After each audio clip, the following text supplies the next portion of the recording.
소중한 나.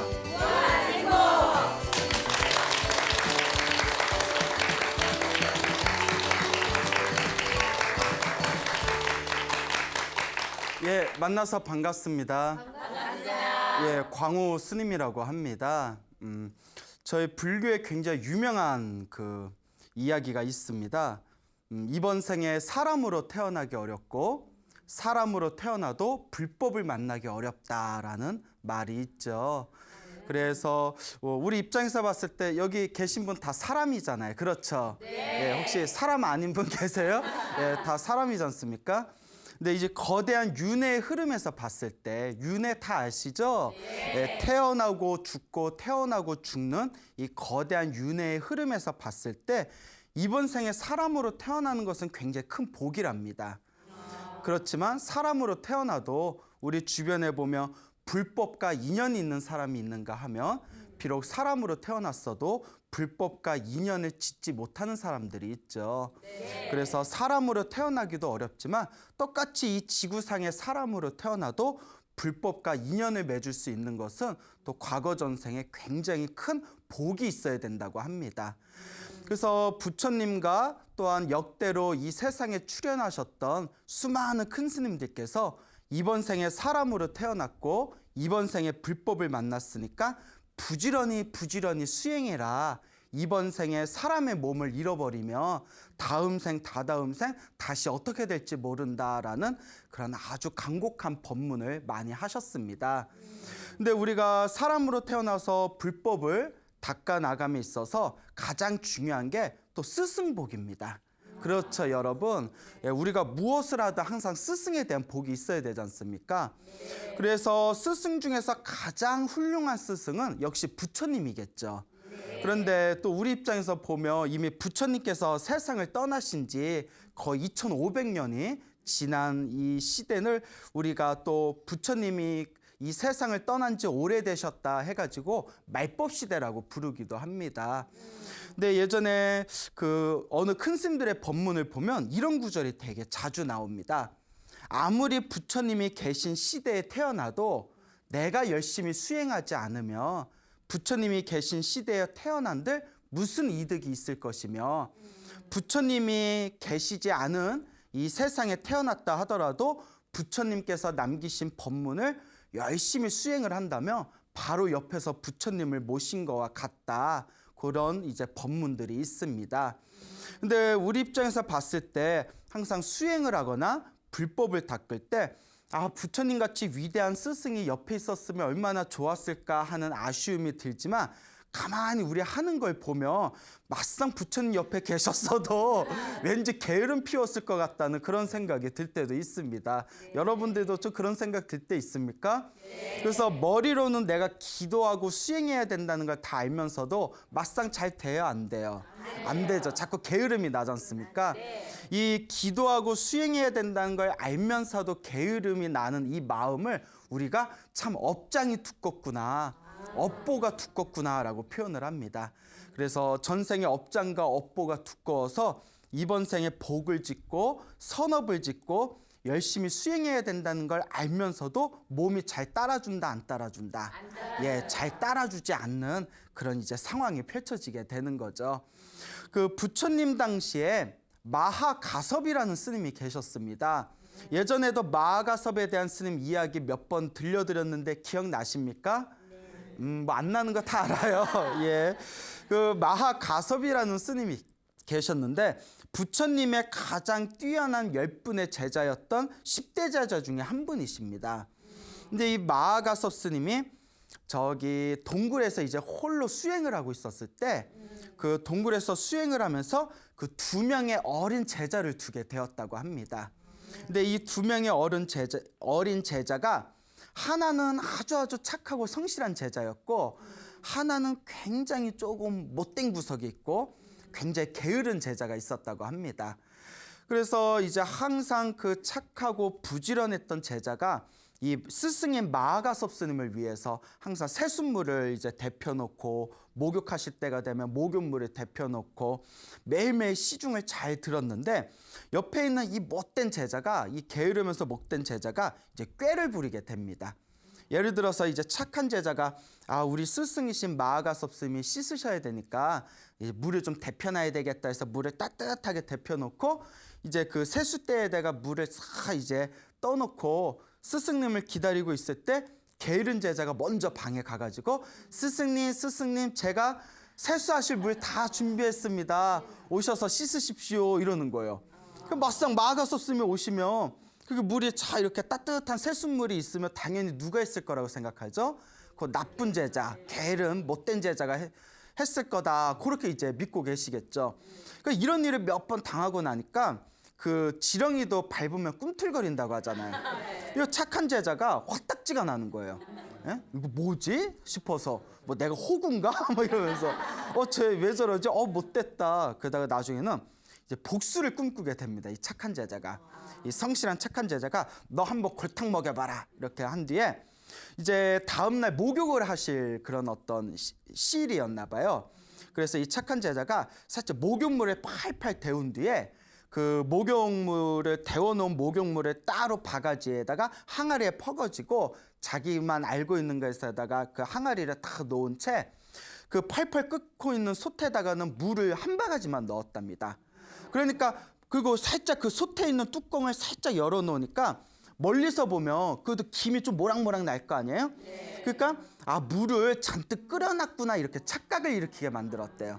그 게으른 제자는 또 평소와 다름없이 이렇게 이제 낮잠 자다 일어난 뒤에 저기 이제 솥에서 이제 스승님이 이제 목욕하실 물에 그 솥에서 이제 연기가 모락모락 김이 모락모락 나니까 또 이 착한 놈이 요 착한 제자가 요 또 솥에다가 물을 가득 담아서 목욕물을 만들었구나 싶어가지고 확인도 안 해보고 사실 솥에는 이제 물이 한 바가지 정도뿐이 없었잖아요.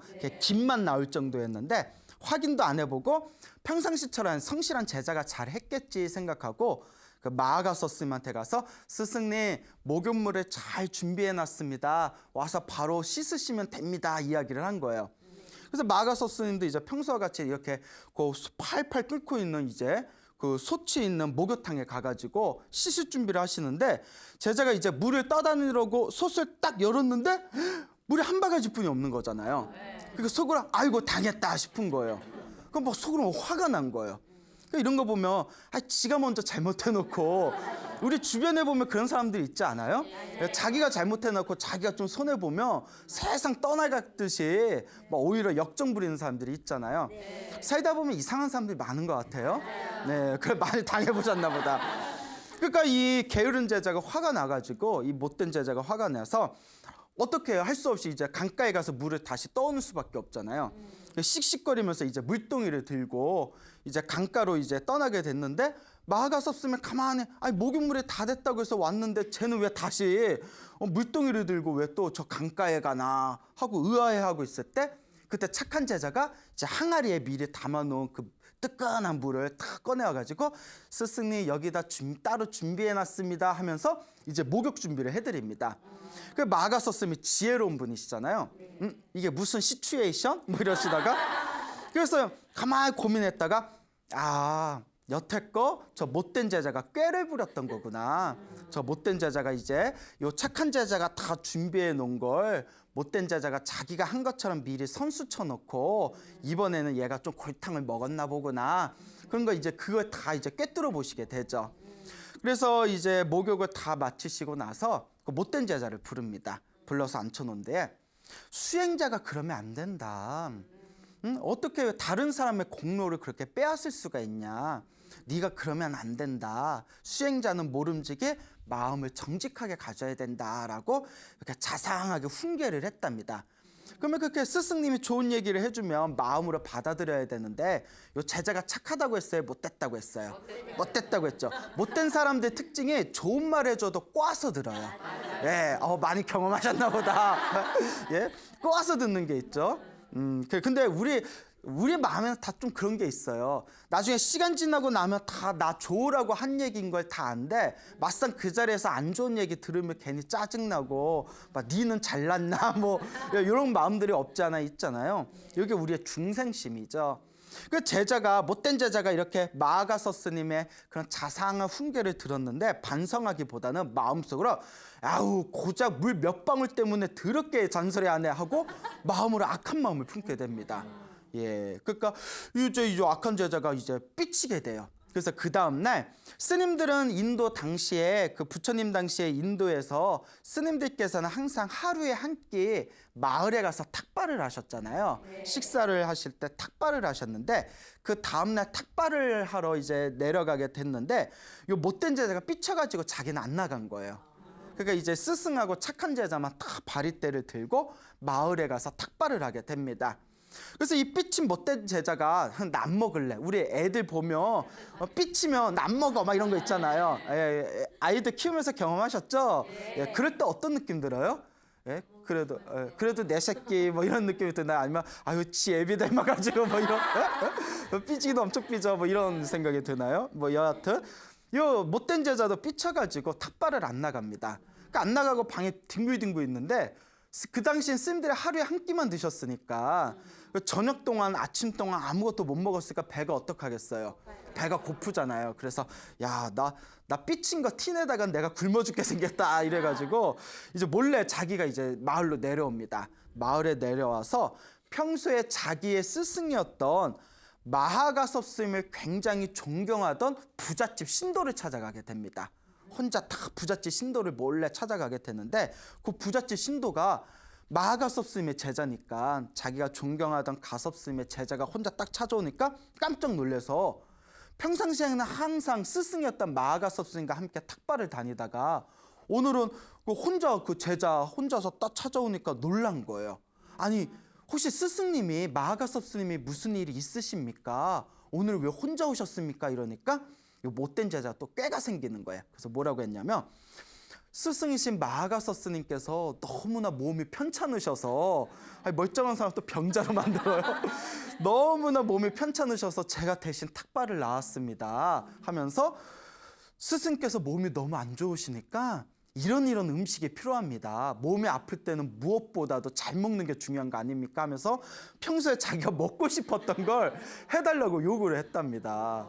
근데 이제 우리 부처님 계율에 의하면 스님은 그 탁발을 할 때 신도한테 난 무엇을 먹고 싶습니다라고 요구를 못하게 돼 있어요.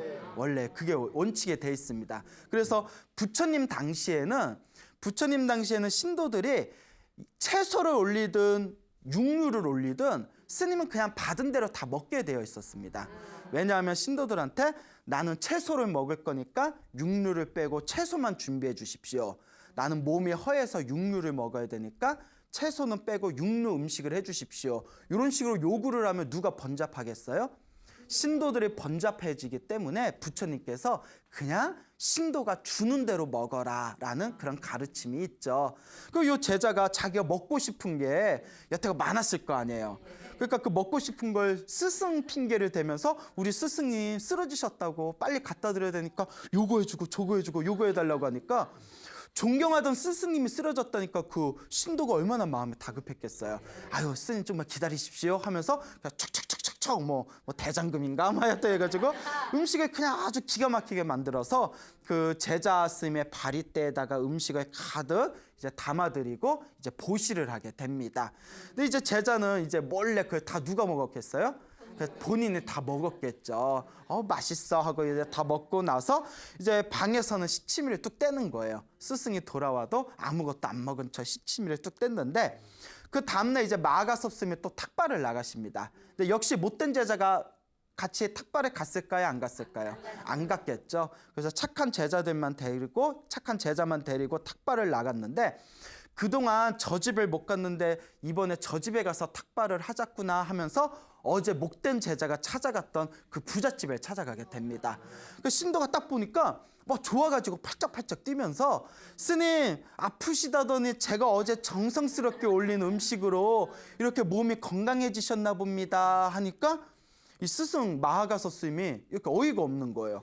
아니 어제 나 다른 집에서 다른 음식을 공양받았는데 무슨 얘기입니까 하니까 이제 그 신도가 자초지종을 다 설명을 합니다.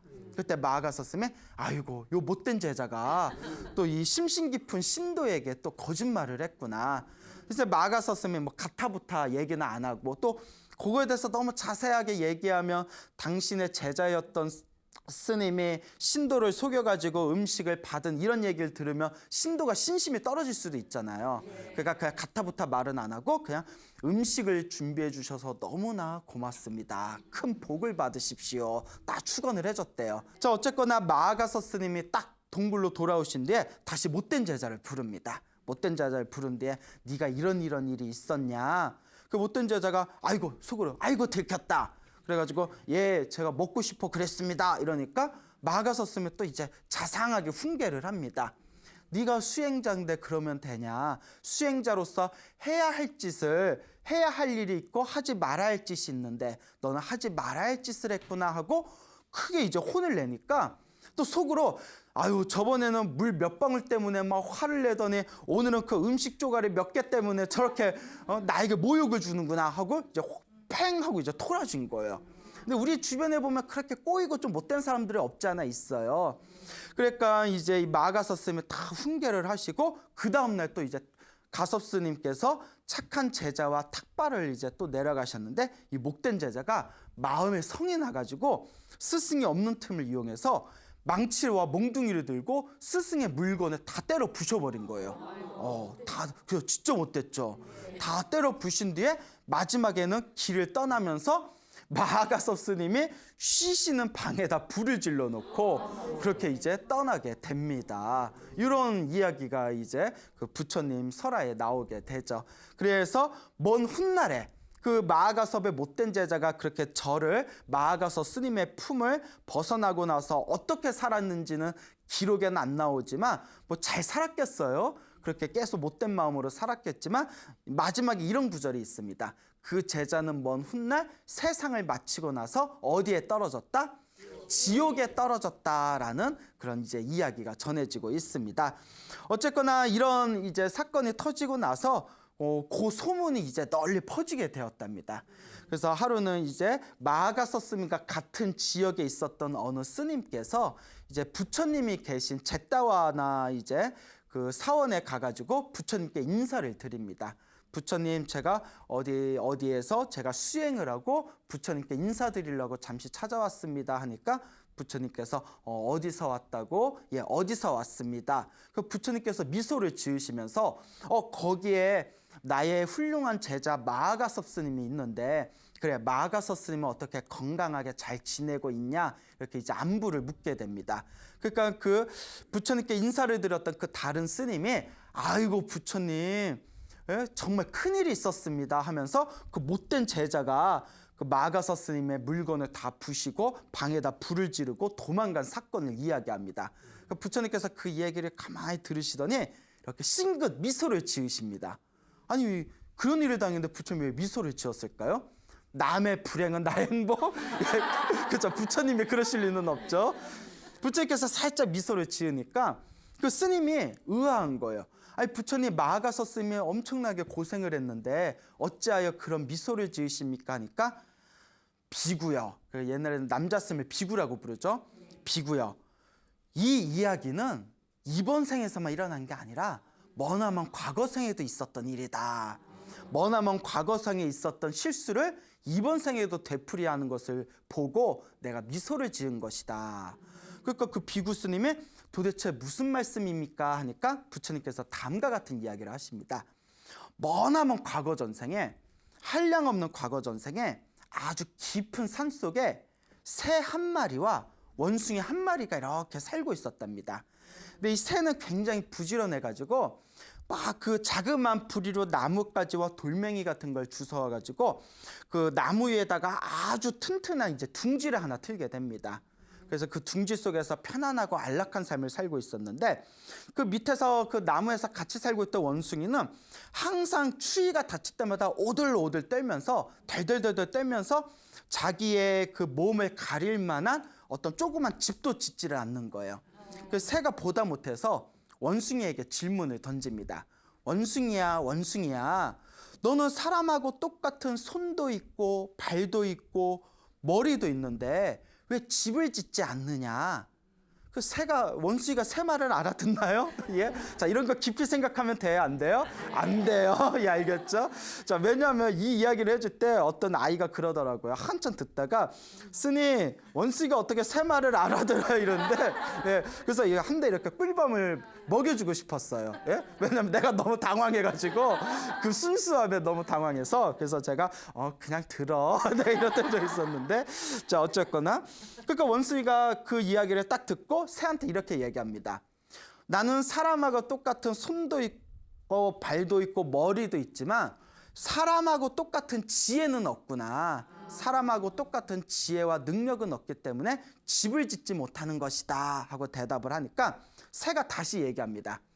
그딴 핑계 대지 말고 예, 새가 저쪽 이제 세게 얘기하면 그런 핑계 대지 말고 그딴 핑계 대지 말고 부지런히 돌하고 나무를 주워와서 오두막집이라도 하나 지어라 이렇게 이제 얘기를 했대요. 나름대로 딱 조언을 했는데 그러니까 이 원숭이가 순간 마음이 토라져 버린 거예요. 꼬인 거예요. 저 조그만 새가 감히 나를 우롱해? 그래가지고 원숭이가 화딱지가 나서 나무 위에 올라가서 새 둥지를 다 부셔버렸답니다.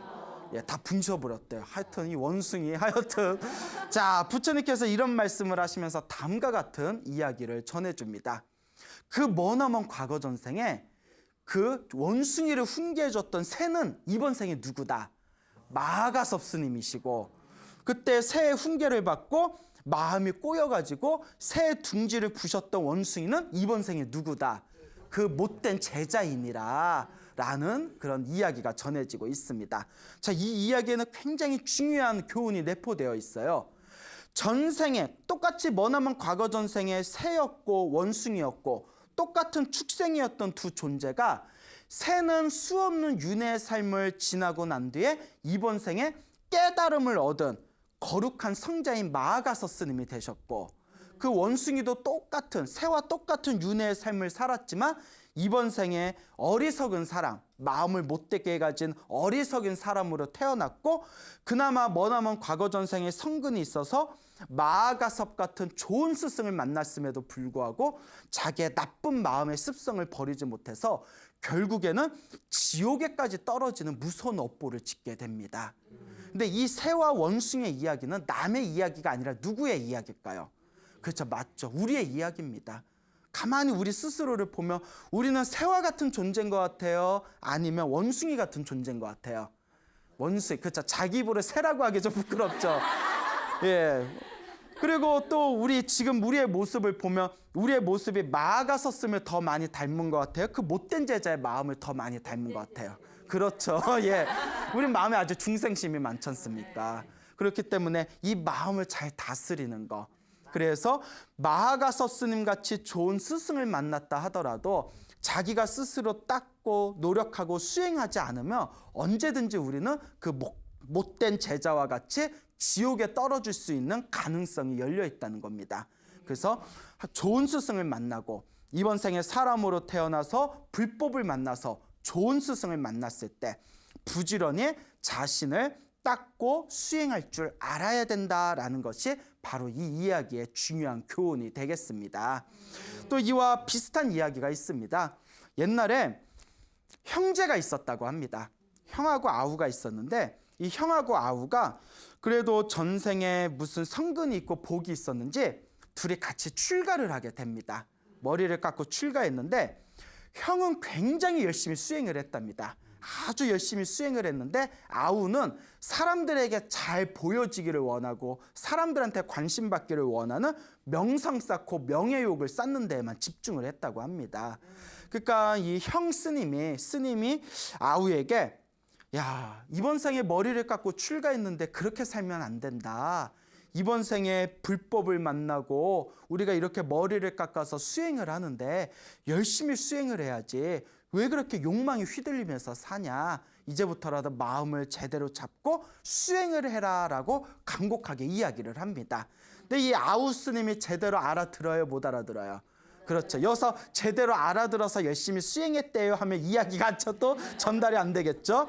자, 여기서 이제 우리 아우 스님이 말을 듣지를 않습니다. 말을 듣질 않고 계속 자기 욕망에 휘둘리면서 살다가 결국에는 큰 병에 걸려버렸답니다. 근데 사람이 보왕산매론이라는 데에서도 병 얻기를 바라지 말아라, 병으로서 스승을 삼아라 라는 얘기가 있습니다. 그래서 평소에 인생을 굉장히 교만하게 살았던 사람들이 병에 딱 걸리고 나서 무언가 자기 자신을 좀 내려놓을 수 있고 자기 자신을 반성하는 어떤 그런 어떤 기회로 삼을 수가 있지 않습니까? 그래서 이제 아우스님이 딱 병에 걸렸을 때 도저히 어떤 그 약을 쓰고 어떤 의사가 와도 그 병이 낫지를 않는 거예요. 그래서 이제 내가 다 죽게 생겼구나 싶어서 자기가 살아왔던 삶을 반성해 보니까 너무나 자기의 삶이 너무나 후회가 되는 겁니다. 그래서 이제 자기 형님이었던 그 형님 스님을 불러가지고 눈물을 주르르 흘리면서 제가 형 말씀을 제대로 듣지 못하고 이렇게 어리석게 살았던 게 제가 너무나 후회가 됩니다. 죄송합니다, 스님. 제가 죽으면 어디로 떨어질지 저도 참 불안합니다. 이렇게 이제 눈물을 흘리면서 형한테 막 이제 하소연을 하게 되죠. 그리고 며칠 후에 그 아우스님이 결국 세상을 떠나게 됩니다. 그래서 열심히 수행을 해서 신통이 있었던 그 스님이, 형 스님이 가만히 이제 신통력에 들어가가지고 내 죽은 아우스님이 어디로 태어났나 하고 가만히 이렇게 살펴보니까 다행히 이제 사람으로 태어난 거예요. 그래서 어디로 태어났나 봤더니 그 근처에 어느 부인의 자궁 속으로 들어가게 된 겁니다. 그러니까 이제 10개월 후에 이제 아이로 태어나게 되겠죠. 그래서 10개월을 잘 기다렸다가 그 부인이 아이를 낳았을 때쯤에 그 형 스님이 그 집을 찾아가게 됩니다. 그 집안과 이렇게 친분을 맺어요. 친분을 맺으면서 서로 이제 친한 스님과 신도 관계가 됐는데 그 형 스님은 이제 마음속으로 어떤 계획이 있었냐면 나중에 저 아이가 크면 나중에 부모의 허락을 받아가지고 내가 내 제자로 내가 데려가야겠다. 전생에 내 아우가 스님이 돼서 열심히 수행을 못했으니 이번 생이라도 내가 잘 키워가지고 내가 도인으로 만들어야 되겠다. 이런 계획을 잘 세워놨대요. 그러다가 그 아이가 몇 년이 지난 뒤에 4살이 되었을 때 하루는 이제 엄마가 아이를 이제 안고 그 스님이 계시는 절에 찾아가고자 합니다. 이제 가는데 그 스님이 계시는 절에 이렇게 바위도 있고 굉장히 좀 이렇게 험준했대요. 그래서 엄마가 이제 아이를 안고 조심조심 간다고 갔는데 그만 손을 놓쳐가지고 아이가 땅바닥에 떨어졌대요. 근데 그 막 바위가 있고 험준하잖아요. 아이가 그만 머리가 부딪혀가지고 머리가 깨져서 죽어버립니다. 그냥 너무나 어이가 없죠. 그렇게 딱 죽어버리니까 그러니까 이제 그 스승이 깜짝 놀래가지고 아이고 어쩌다가 하고 그 아이가 이제 또 어디로 태어났나 하고 자기 신통력을 딱 살펴봤는데 이 아이가 그 책에 보면 이런 내용이 나옵니다. 엄마가 손을 놓쳐서 머리가 땅바닥에 부딪히면서 죽을 때 아파요, 안 아파요? 아프겠죠. 여러분 머리 안 깨져도 아플 것 같죠? 아프지 않습니까? 아픔을 느끼면서 자기를 놓친 엄마에 대해서 화를 냈답니다. 화를 내는 마음을 일으켰대요. 예? 그러니까 엄마에 대해서 화를 내는 마음을 강력하게 일으키면서 목숨이 끊기게 되는데 제가 요 소나무 강의를 통해서 몇 번 말씀을 드렸을 거예요. 사람은 다음 생을 결정짓는데 죽기 직전에 한 생각이 가장 중요하다라는 말씀을 드린 적이 있습니다. 기억나세요? 네. 기억 안 날 것 같은데? 기억나요? 근데 몇 번 말씀을 드렸어요. 그 아이가 죽기 직전에 엄마에 대한 강력한 원망과 그 분노를 가지고 머리가 깨지면서 죽었기 때문에 죽은 뒤에 지옥에 떨어지게 됩니다. 그러니까 지옥에 떨어져 버리니까 그 스님, 형 스님으로서도 도저히 어쩔 방법이 없는 거예요. 그때 그 형 스님이 다음과 같이 한탄을 합니다. 이번 생에 사람으로 태어나 불법을 만났을 때 미리 부지런히 수행을 해야지 우물쭈물 시간을 보내다가는 다시는 구제할 수 없는 지경에까지 이르게 되는구나 라고 한탄하는 내용의 그런 이야기가 전해지고 있습니다. 이와 같이 우리가 지금 사람 몸을 만나서 이 불법을 만났을 때 미리미리 닦아야 돼요. 근데 우리 마음이 어때요? 에휴, 다음에, 내일, 다음 주, 다음 달, 내년 하다가 나중에 어떻게 돼요?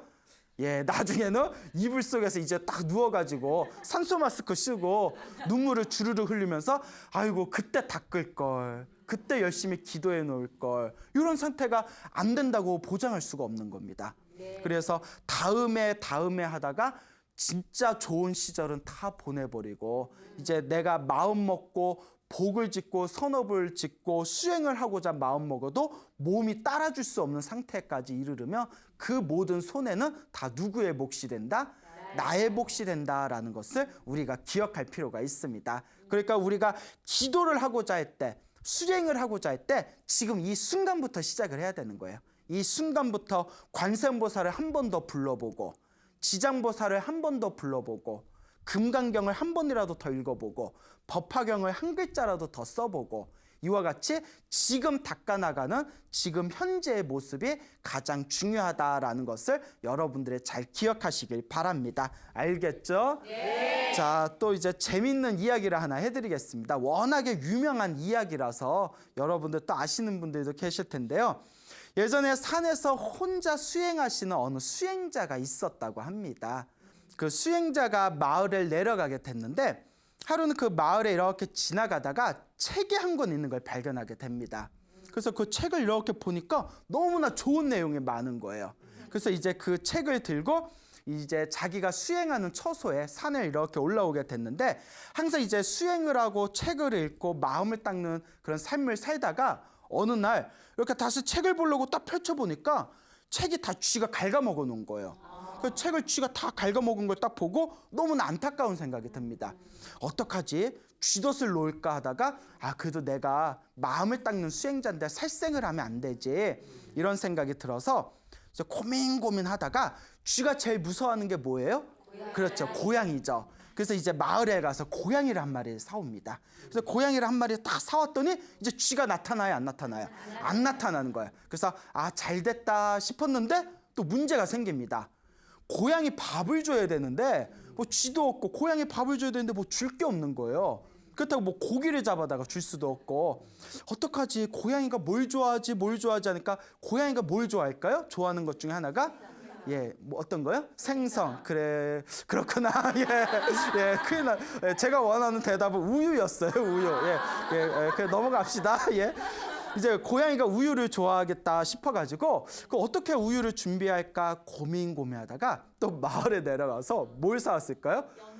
염소를 사오게 됩니다. 이제 염소를 사와서 이제 우유를 짜서 주고 자기도 마시는데 고양이 키우랴 그 염소 키우랴 하다 보니까 자기가 수행할 시간이 없는 거예요. 그래서 또 고민합니다. 아니 고양이도 키우고 고양이도 봐줘야 되고 젖도 짜야 되고 또 염소 가끔 산에 데려가서 풀도 먹여야 되잖아요. 그러니까 너무나 이제 짜증이 나서 어떻게 해야 되나 하다가 그래 그러면 염소를 키우고 요 고양이도 돌봐줄 여자를 데려오자. 그래서 마을을 내려가게 됩니다. 그래서 이제 굉장히 성실해 보이는 젊은 여자를 또 데려와요. 데려온 뒤에 자 그러면 여기 고양이도 좀 봐주고 고양이가 없으면 쥐가 나타나서 큰일 난다. 고양이도 잘 봐주고 고양이 밥 먹이려면 염소 잘 키워야 된다. 염소도 봐주고 좀 이렇게 시간이 나면 여기 청소도 해달라. 그 모든 게 다 원래 상태로 돌아왔어요. 그래서 이 수행자가 오로지 수행하면 이제 몰두를 할 수 있게 되었습니다. 그래서 이제 책도 있고 고양이도 있고 염소도 있고 여자도 있고 모든 게 다 만족스러웠는데 어느 날 정신을 딱 차려봤더니 자기 어느새 여자하고 결혼을 해가지고 애를 가지고 있는 거예요. 어느 날 정신을 딱 차려봤더니 무슨 타임머신처럼 이게 뭔 일이지? 이러다가 그 이제 처자식이 생겼으니까 먹여 살려야 되니까 농사를 져야 되고 또 애들하고 이제 부인이 취해 떨면 안 되니까 더 크고 튼튼한 집을 지어야 되고 이런 식으로 이제 하다 보니까 도저히 수행할 시간이 없는 거예요. 하루 종일 일만 하고 그러다가 문득 이런 생각을 일으킵니다. 아니 어디서부터 잘못된 거지? 라는 이제 고민에 빠지게 되는 거죠. 이 이야기를 한번 추적을 해보면 처음에 마을에서 뭘 샀어요? 책을 샀고 책을 샀더니 뭐가 갉아먹어요? 쥐가 갉아먹고 쥐를 이제 쫓아내야 되니까 무엇을 샀어요? 고양이를 샀고 고양이 밥을 먹여야 되니까 염소를 샀고 근데 이제 염소도 키우고 고양이도 돌봐줘야 되니까 여자를 불러왔는데 어느새 정신 차려보니까 갑자기 없던 애가 생겨버리고 집 짓고 농사 짓는 상황이 펼쳐지게 된 거죠. 이 이야기의 교훈은 바로 책을 보지 말자. 예? 책을 보지 말자라는 그런 훈훈한 이야기로 이제 결말을 내려지게 됩니다. 예, 자, 웃자고 한 말이고요. 자, 이 이야기가 무엇을 뜻하는지 알겠죠? 예, 자그마한 욕심이 오히려 내 몸을 해칠 수 있는 더 큰 욕망으로 치닫게 될 수가 있다. 그렇기 때문에 항상 내 주변에서 수행을 했을 때 그 자그마한 욕심일지라도 내려놓을 수 있어야 되고, 수행을 하고 있는 지금 이 순간에 최선을 다해야 된다라는 것을 우리가 이 이야기를 통해서 우리가 하나하나 깨닫게 됩니다. 자, 부처님 당시에 소매치기 2명이 있었습니다. 2명의 소매치기가 있었는데, 하루는 이 2명의 소매치기들이 오늘은 어떻게 제대로 된 어떤 호구가 없나 이렇게 주변을 둘러보고 있는데, 소매치기들이 제일 좋아하는 장소가 사람이 많은 장소지 않습니까? 번잡한 장소인데 수십 명 수백 명의 남녀가 서로 이제 짝을 이뤄가지고 어딘가로 걸어가고 있는 걸 발견하게 됩니다. 그래서 그 사람들한테 어디에 가시는 겁니까? 라고 질문을 던지니까 제따와나 이제 그 사원에서 부처님께서 이제 법문을 하고 계셔가지고 거기에 우리가 이제 법문을 드리러 가는 겁니다.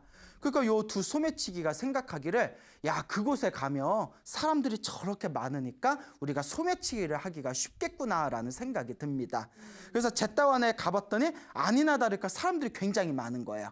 그래서 2명의 소매치기들이 어떤 사람을 노릴까, 누가 만만한가 이렇게 호신탐탐 노리고 있는데, 한 소매치기는 그때 이제 어떤 사람의 이제 지갑을 훔칠까 하고 이렇게 두리번거리고 있느라고 부처님의 법문이 전혀 귀에 들어오질 않는 겁니다. 근데 옆에 있었던 한 명의 소매치기는 그 이제 사원에 와서 이제 누구의 이제 주머니를 훔칠까 하다가 부처님의 음성 소리를 듣자마자 갑자기 그 법문에만 집중을 하게 되는 겁니다. 그러니까 그 똑같은 2 소매치기인데 서로의 모습이 전혀 이제 다른 모습으로 펼쳐지는 거죠.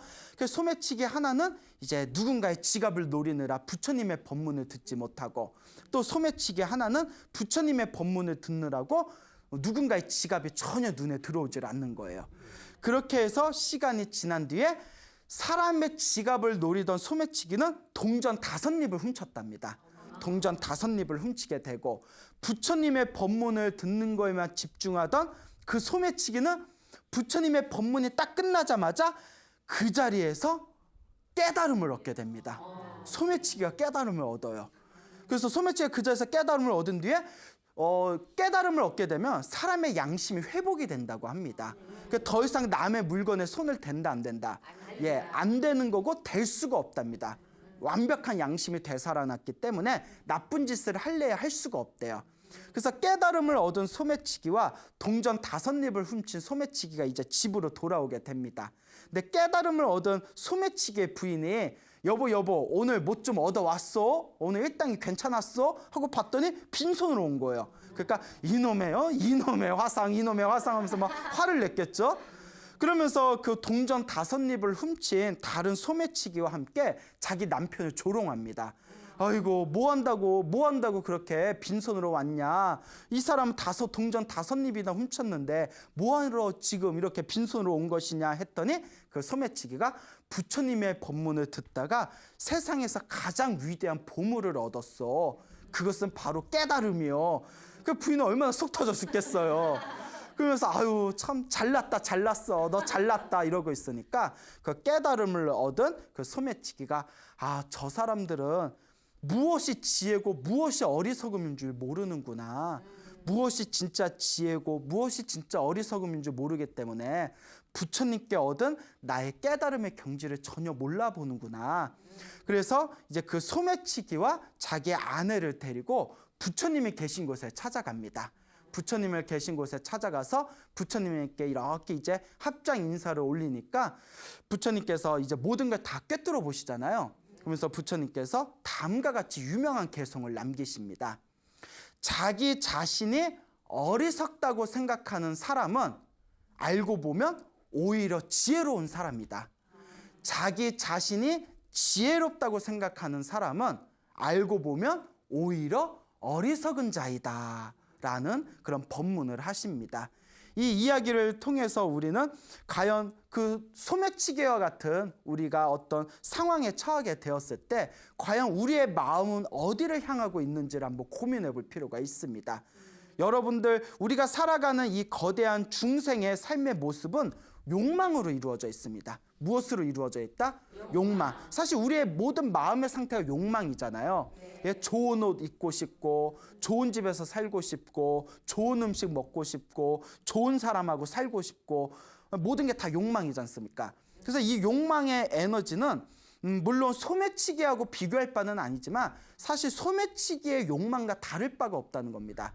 소매치기는 남의 것을 훔친다는 것뿐이고 그 무언가 바라는 강렬한 욕망의 상태는 소매치기의 욕망이나 우리 평범한 중생들의 욕망이나 크게 다를 바가 없다는 거죠.